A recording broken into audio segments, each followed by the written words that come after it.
हरि ओम नमः शिवाय। प्रिय भक्तजनों, आज बृहस्पतिवार के दिन आप बृहस्पति देव की बड़ी ही दुर्लभ कथा सुनेंगे। इस कथा को सुनने से भक्तों की सभी मनोकामनाएं भगवान बृहस्पति देव की कृपा से पूर्ण हो जाती हैं। तो आइए बड़ी ही श्रद्धा और प्रसन्न चित्त मन से इस कथा को सुनते हैं। भारतवर्ष में एक प्रतापी और दानी राजा राज्य करता था। वह नित्य गरीबों और ब्राह्मणों की सहायता करता था। यह बात उसकी रानी को अच्छी नहीं लगती थी। वह न ही गरीबों को दान देती, न ही भगवान का पूजन करती थी और राजा को भी दान देने से मना किया करती थी।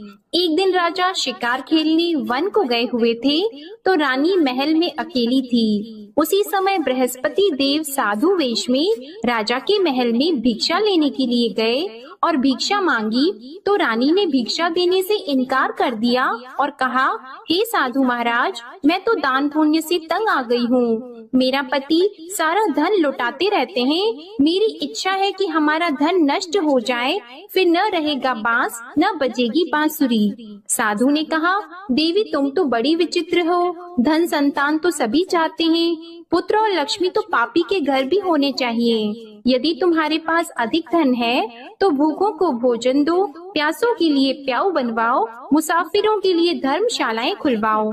जो निर्धन अपनी कुंवारी कन्याओं का विवाह नहीं कर सकते, उनका विवाह करा दो। ऐसे और कई काम हैं जिनके करने से तुम्हारा यश लोक और परलोक में फैलेगा। परंतु रानी पर उपदेश का कोई प्रभाव नहीं पड़ा। वह बोली, महाराज आप मुझे कुछ न समझाएं। मैं ऐसा धन नहीं चाहती जो हर जगह बांटती फिरूं। साधु ने उत्तर दिया, यदि तुम्हारी ऐसी इच्छा है तो तथास्तु। तुम ऐसा करना कि बृहस्पतिवार को घर लीपकर पीली मिट्टी से अपना सिर धोकर स्नान करना, भट्टी चढ़ाकर कपड़े धोना। ऐसा करने से आपका सारा धन नष्ट हो जाएगा। इतना कहकर वह साधु महाराज वहाँ से आलोक हो गए और साधु के अनुसार कही बातों को पूरा करते हुए रानी को केवल 3 बृहस्पतिवार ही बीते थे कि उसकी समस्त धन संपत्ति नष्ट हो गई। भोजन के लिए राजा का परिवार तरसने लगा। तब एक दिन राजा ने रानी से बोला कि हे रानी, तुम यहीं रहो, मैं दूसरे देश को जाता हूँ, क्योंकि यहाँ पर सभी लोग मुझे जानते हैं, इसलिए मैं कोई छोटा कार्य नहीं कर सकता। ऐसा कहकर राजा परदेश चला गया। वहाँ वह जंगल से लकड़ी काट कर लाता और शहर में बेचता था। इस तरह वह अपना जीवन व्यतीत करने लगा।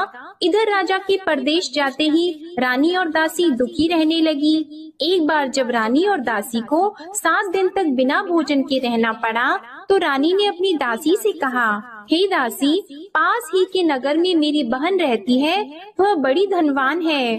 तू उसके पास जा और कुछ लेकर आ, ताकि थोड़ा बहुत गुजार बसर हो सके। रानी दासी की बहन के पास गई।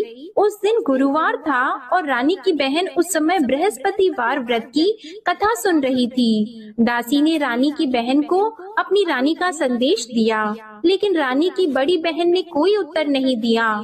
जब दासी को रानी की बहन से कोई उत्तर नहीं मिला, तो वह बहुत दुखी हुई और उसे क्रोध भी आया। दासी ने वापस आकर रानी को सारी बात बता दी। सुनकर रानी ने अपने भाग्य को कोसा। उधर रानी की बहन ने सोचा कि मेरी बहन की दासी आई थी, परंतु मैं उससे नहीं बोली, इससे वह बहुत दुखी हुई होगी। कथा सुनकर और पूजन समाप्त करके वह अपनी बहन के घर आई और कहने लगी, हे बहन, मैं बृहस्पतिवार का व्रत कर रही थी, तुम्हारी दासी मेरे घर आई थी, परंतु जब तक कथा होती है तब तक न तो उठते हैं और न ही बोलते हैं, इसलिए मैं नहीं बोली। कहो दासी क्यों गई थी? रानी बोली, बहन तुमसे क्या छिपाऊं, हमारे घर में खाने तक को अनाज नहीं था। ऐसा कहते कहते रानी की आंखें भर आई। उसने दासी समेत पिछले 7 दिनों से भूखे रहने तक की बात अपनी बहन को विस्तार पूर्वक सुना दी। रानी की बहन बोली, देखो बहन, भगवान बृहस्पति सबकी मनोकामना को पूर्ण करते हैं। देखो शायद तुम्हारे घर में अनाज रखा हो। पहले तो रानी को विश्वास नहीं हुआ, पर बहन के आग्रह करने पर उसने अपनी दासी को अंदर भेजा तो उसे सचमुच अनाज से भरा एक घड़ा मिल गया। यह देखकर दासी को बड़ी हैरानी हुई। दासी रानी से कहने लगी, हे रानी, जब हमको भोजन नहीं मिलता तो हम व्रत ही तो करते हैं, इसलिए क्यों न इनसे व्रत और कथा की विधि पूछ ली जाए ताकि हम भी व्रत कर सकें। तब रानी ने अपनी बहन से बृहस्पतिवार व्रत के बारे में पूछा। उसकी बहन ने बताया, बृहस्पतिवार के व्रत में चने की दाल और मुनक्का से विष्णु भगवान का केले की जड़ में पूजन करें तथा दीपक जलाएं, व्रत कथा सुने और पीला भोजन ही करें। इससे बृहस्पति देव प्रसन्न होते हैं। और व्रत और पूजन विधि बताकर रानी की बहन अपने घर को लौट गई। 7 दिन के बाद जब गुरुवार आया तो रानी और दासी ने व्रत रखा। घुड़साल में जाकर चना और गुड़ लेकर आई, फिर उससे केले की जड़ तथा विष्णु भगवान का पूजन किया। अब पीला भोजन कहाँ से आए, इस बात को लेकर दोनों बहुत दुखी थी। क्योंकि उन्होंने व्रत रखा था, इसलिए बृहस्पति देव उनसे प्रसन्न थे। इसलिए वे एक साधारण व्यक्ति का रूप धारण करके 2 थालों में सुंदर पीला भोजन दासी को दे गए। भोजन पाकर दासी बहुत प्रसन्न हुई और फिर रानी के साथ मिलकर भोजन ग्रहण किया। उसके बाद वे सभी गुरुवार को व्रत और पूजन करने लगी। बृहस्पति भगवान की कृपा से उनके पास फिर से धन संपत्ति आ गई, परंतु रानी फिर से पहले की तरह आलस्य करने लगी। तब दासी बोली, देखो रानी, तुम पहले भी इस प्रकार आलस्य करती थी, तुम्हें धन रखने में कष्ट होता था, इस कारण सभी धन नष्ट हो गया, और अब जब भगवान बृहस्पति की कृपा से धन मिला है तो तुम्हें फिर से आलस्य होता है। रानी को समझाते हुए दासी कहती है कि बड़ी मुसीबतों के बाद हमने यह धन पाया है, इसलिए हमें दान पुण्य करना चाहिए, भूखे मनुष्यों को भोजन कराना चाहिए और धन को शुभ कार्यों में खर्च करना चाहिए, जिससे तुम्हारे कुल का यश बढ़ेगा, स्वर्ग की प्राप्ति होगी और पितृ प्रसन्न होंगे। दासी की बात मानकर रानी अपना धन शुभ कार्यों में खर्च करने लगी, जिससे पूरे नगर में उसका यश फैलने लगा। उधर एक दिन राजा दुखी होकर जंगल में एक पेड़ के नीचे आसन जमाकर बैठ गया। वह अपनी दशा को याद करके व्याकुल होने लगा। बृहस्पतिवार का दिन था। एकाएक उसने देखा कि निर्जन वन में एक साधु प्रकट हुए। वह साधु वेश में स्वयं बृहस्पति देवता थे। लकड़हारे के सामने आकर बोले, हे लकड़हारे, इस सुनसान जंगल में तू इतना चिंता मग्न क्यों बैठा है? लकड़हारे ने दोनों हाथ जोड़कर प्रणाम किया और उत्तर दिया, महात्मा जी, आप सब कुछ जानते हैं, मैं क्या कहूँ। यह कहकर रोने लगा और साधु को अपनी आत्म कथा सुनाई। महात्मा जी ने कहा, तुम्हारी स्त्री ने बृहस्पतिवार के दिन बृहस्पति भगवान का निरादर किया है, जिसके कारण रुष्ट होकर उन्होंने तुम्हारी यह दशा कर दी। अब तुम चिंता को दूर करके मेरे कहने पर चलो तो तुम्हारे सब कष्ट दूर हो जाएंगे और भगवान पहले से भी अधिक संपत्ति देंगे। तुम बृहस्पति के दिन कथा किया करो, 2 पैसे के चने मुनक्का लाकर उसका प्रसाद बनाओ और शुद्ध जल से लोटे में शक्कर मिलाकर अमृत तैयार करो। कथा के पश्चात अपने सारे परिवार और सुनने वाले प्रेमियों में अमृत व प्रसाद को बांटकर खुद भी ग्रहण करो। ऐसा करने से भगवान तुम्हारी सब मनोकामनाएं पूरी करेंगे। साधु के ऐसे वचन सुनकर लकड़हारा बोला, हे प्रभु, मुझे लकड़ी बेचकर इतना पैसा नहीं मिलता जिससे भोजन के उपरांत कुछ बचा सकूं। मैंने रात्रि में अपनी स्त्री को व्याकुल देखा है, मेरे पास कुछ भी नहीं जिससे मैं उसकी खबर मंगा सकूं। और फिर मैं बृहस्पति देव की क्या कहानी सुनूं? मुझको तो कुछ भी मालूम नहीं है। साधु ने कहा, हे लकड़हारी, तुम किसी बात की चिंता मत करो। बृहस्पतिवार के दिन तुम रोजाना की तरह लकड़ियाँ लेकर शहर को जाओ। तुमको रोज से दुगुना धन प्राप्त होगा, जिससे तुम भली भांति भोजन कर लोगे और बृहस्पति देव की पूजा का सामान भी आ जाएगा। बृहस्पति देव की कथा इस प्रकार है, सुनो। प्राचीन काल में एक ब्राह्मण रहता था। वह बहुत निर्धन था। उसकी कोई संतान नहीं थी। उसकी स्त्री बहुत मलिनता के साथ रहती थी। वह स्नान नहीं करती, किसी देवता का पूजन नहीं करती। इससे ब्राह्मण देवता बड़े दुखी थे। बेचारे बहुत कुछ कहते थे, किंतु उसका कुछ परिणाम नहीं निकला। भगवान की कृपा से ब्राह्मण की स्त्री के कन्या रूपी रत्न पैदा हुआ। कन्या बड़ी होने पर प्रातः स्नान करके विष्णु भगवान का जाप और बृहस्पतिवार का व्रत करने लगी। अपने पूजन पाठ को समाप्त करके विद्यालय जाती तो अपनी मुट्ठी में जौ भर के ले जाती और पाठशाला के मार्ग में डालती जाती। तब ये जौ स्वर्ण के हो जाते तो लौटते समय उनको बीन कर घर ले आती। एक दिन वह बालिका सूप में उस सोने के जौ को फटक कर साफ कर रही थी कि उसके पिता ने देख लिया और कहा, हे बेटी, सोने के जौ के लिए सोने का सूप होना चाहिए। दूसरे दिन बृहस्पतिवार था। इस कन्या ने व्रत रखा और बृहस्पति देव से प्रार्थना करके कहा, मैंने आपकी पूजा सच्चे मन से की है तो मेरे लिए सोने का सूप दे दो। बृहस्पति देव ने उसकी प्रार्थना स्वीकार कर ली। रोजाना की तरह वह कन्या जौ फैलाती हुई जाने लगी। जब लौटकर जौ बीन रही थी तो बृहस्पति देव की कृपा से सोने का सूप मिला। उसे वह घर ले आई और उसमें जौ साफ करने लगी, परंतु उसकी माँ का वही ढंग रहा। एक दिन की बात है कि वह कन्या सोने के सूप में जौ साफ कर रही थी। उस समय उस शहर का राजपुत्र वहाँ से होकर निकला। इस कन्या के रूप और कार्य को देखकर मोहित हो गया और अपने घर आकर भोजन और जल त्याग कर उदास होकर लेट गया।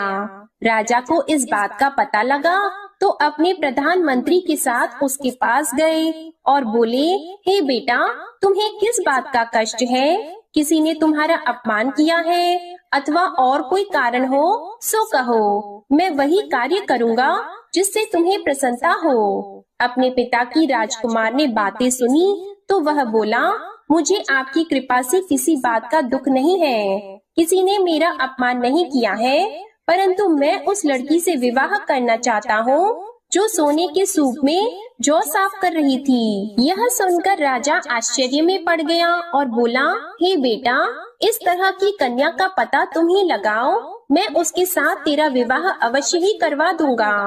राजकुमार ने उस लड़की के घर का पता बताया। तब मंत्री उस लड़की के घर गए और ब्राह्मण देवता को सभी हाल बताया। ब्राह्मण देवता राजकुमार के साथ अपनी कन्या का विवाह करने के लिए तैयार हो गए तथा विधि विधान के अनुसार ब्राह्मण की कन्या का विवाह राजकुमार के साथ हो गया। कन्या के घर से जाते ही पहले की भांति उस ब्राह्मण देवता के घर में गरीबी का निवास हो गया। अब भोजन के लिए भी अन्न बड़ी मुश्किल से मिलता था। एक दिन दुखी होकर ब्राह्मण देवता अपनी पुत्री के पास गए। बेटी ने पिता की दुखी अवस्था को देखा और अपनी माँ का हाल पूछा। तब ब्राह्मण ने भी सभी हाल कहा। कन्या ने बहुत सा धन देकर अपने पिता को विदा कर दिया। इस तरह ब्राह्मण का कुछ समय सुख पूर्वक व्यतीत हुआ। कुछ दिन के बाद फिर वही हाल हो गया।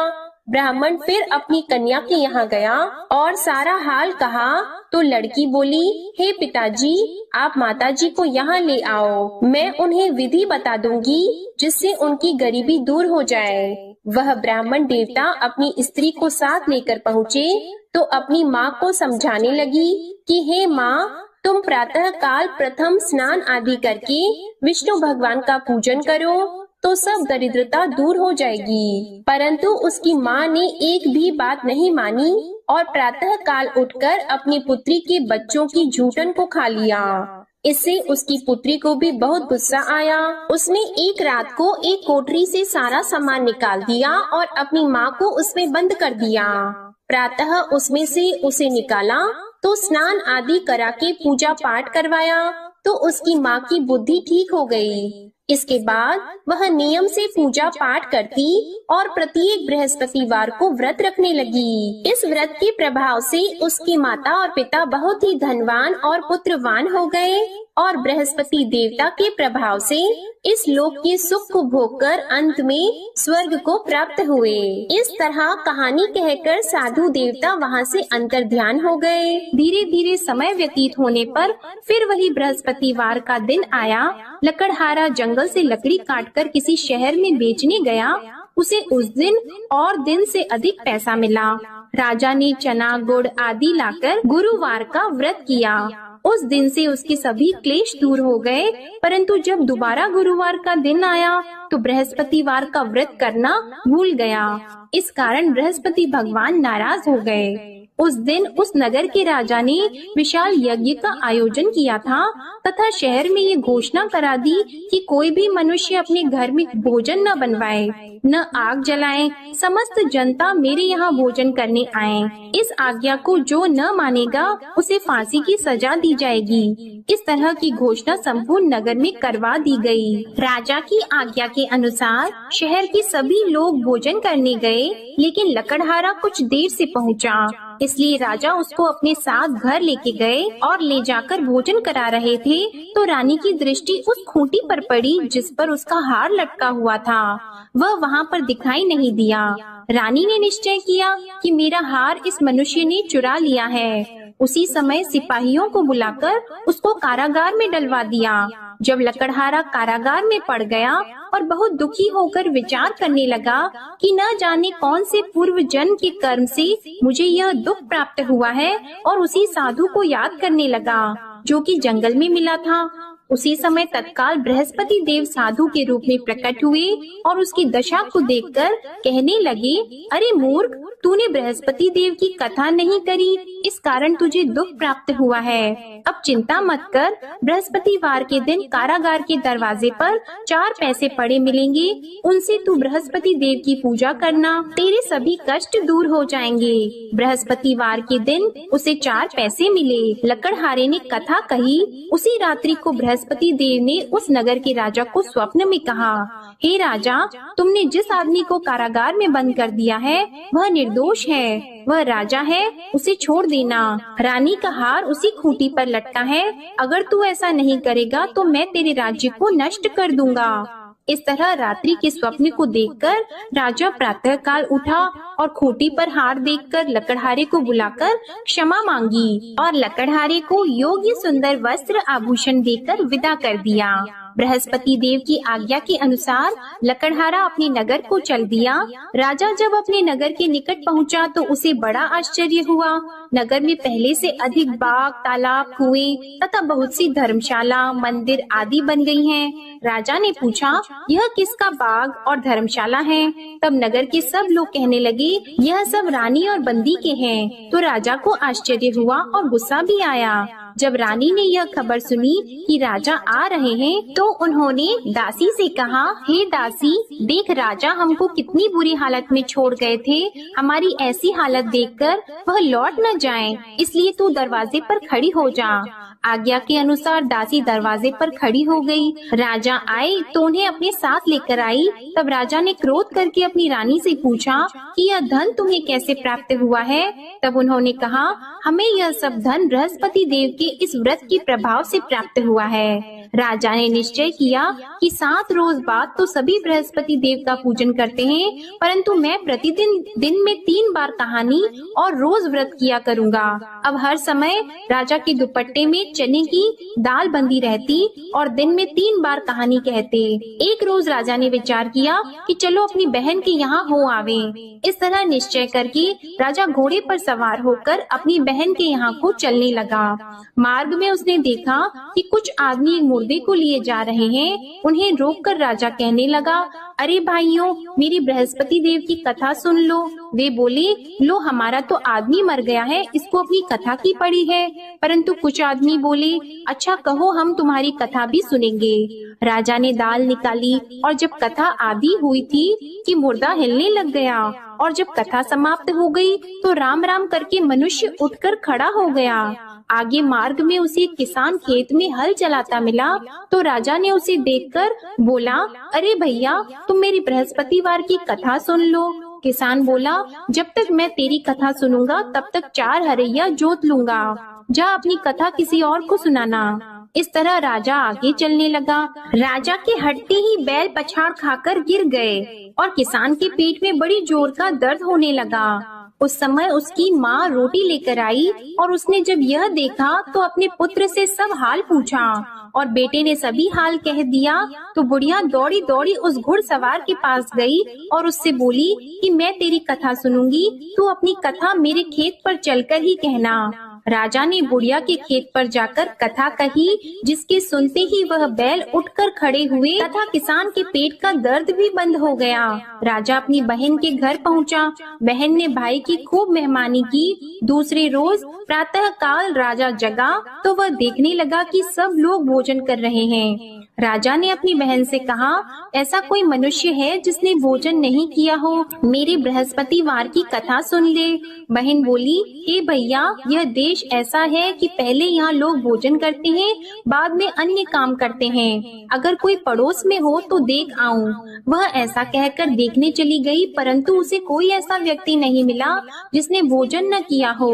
अतः वह एक कुम्हार के घर गई, जिसका लड़का बीमार था। उसे मालूम हुआ कि उनके यहाँ 3 रोज से किसी ने भोजन नहीं किया है। रानी ने अपने भाई की कथा सुनने के लिए कुम्हार से कहा। वह तैयार हो गया। राजा ने जाकर बृहस्पतिवार की कथा कही, जिसको सुनकर उसका लड़का ठीक हो गया। अब तो राजा की प्रशंसा होने लगी। एक रोज राजा ने अपनी बहन से कहा कि हे बहन, हम अपने घर को जाएंगे, तुम भी तैयार हो जाओ। राजा की बहन ने अपनी सास से कहा तो सास ने कहा, हाँ चली जा, परंतु अपने लड़कों को मत ले जाना, क्योंकि तेरे भाई की कोई औलाद नहीं है। बहन ने अपने भैया से कहा, हे भैया, मैं तो चलूंगी पर कोई बालक नहीं चलेगा।